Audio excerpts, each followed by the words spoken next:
that just means that people are going to have to learn how to communicate and trust one another again. And human nature right now is seen as, well, science is the dominant institution of our time. So the biologists have said that human nature is inherently animal. And so we're self-interested and we're really only driven by sex or pleasure of some kind. And all of our higher morality is sort of a farce and has no reality beyond the way we talk about it.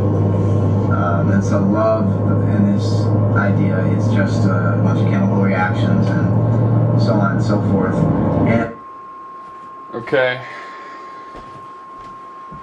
Alright, well, I'm going to focus just on the parts. I'm going to try to focus on the parts. Since this is a reply to me, I'm going to take the liberty of focusing on the parts that most relate to that reply. Except for that part I just quoted. So, that part. The thing is, the view I have on that is, well, there's an alternate interpretation. Once we've realized that we are really just animals, excuse me, once we realize we are just animals, we could feel debased and lowly.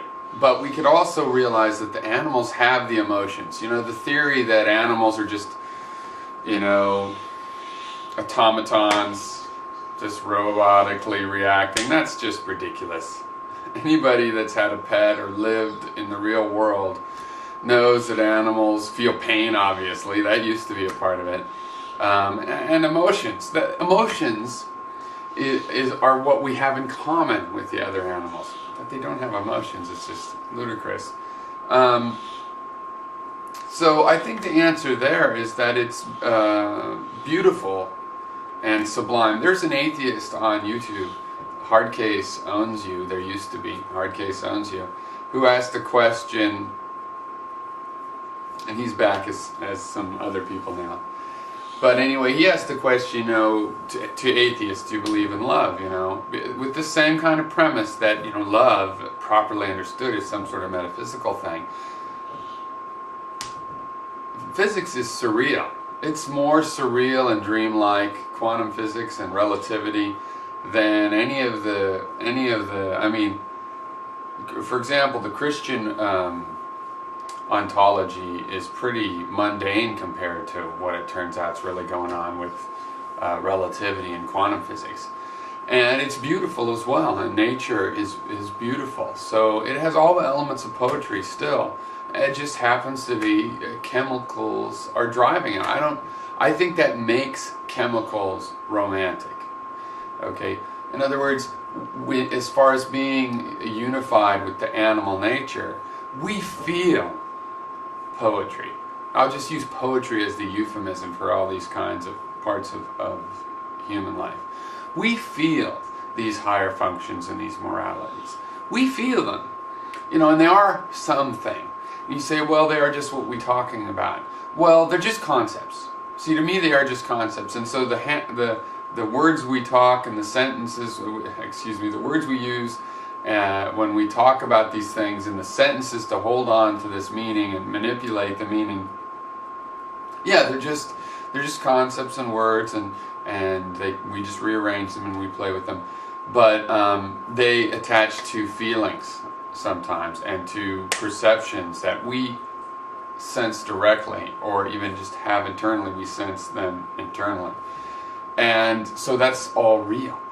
And we're just asking how to explain it. If it seems, it's almost like, to me, like people say this, like it seems disappointing to find out it's just chemicals, but it doesn't have to be. I mean, science is really surreal and beautiful, and it's inexplicable. It has all the traditional elements that we want of our so-called higher functions, you know, love and fidelity, to make those metaphysical kinds of pure virtues, is a matter of trying to have that elevated feeling, which we do actually have. And science, the process of scientific creativity is such a feeling. So I think that's That's beautiful. Now, you went on to talk about we need love. The thing is, I think we have enough love. Love's a great thing, but as far as going back to what your reply is a reply to, my point is that there's already love out there. People already have enough love. The problem is a system that punishes and degrades the love. It's not that the love then even gets stamped out. There's a human, it's a human emotion. There's an endless well, or I don't know, knock on wood or whatever, be superstitious about being endless, but it seems pretty endless even in the face of oppression. Well of love, and because there's a human and animal reason for this love, and it's a powerful force, and so we do need that, but we already have it. And the problem is the systematics of how people interact. And is the loving act rewarded? No. People are not interested in hearing about the loving acts on the news, and the people that make the news can't have trouble being creative about presenting a loving act on the news as news.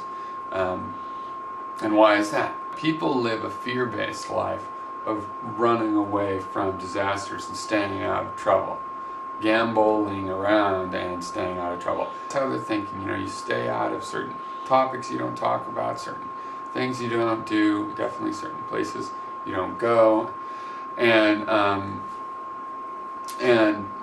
so that does affect it. Whereas love is something you would, oh Jesus, I'm just rambling on now, but love is contrary to that, something you would pursue. So, we don't recognize that.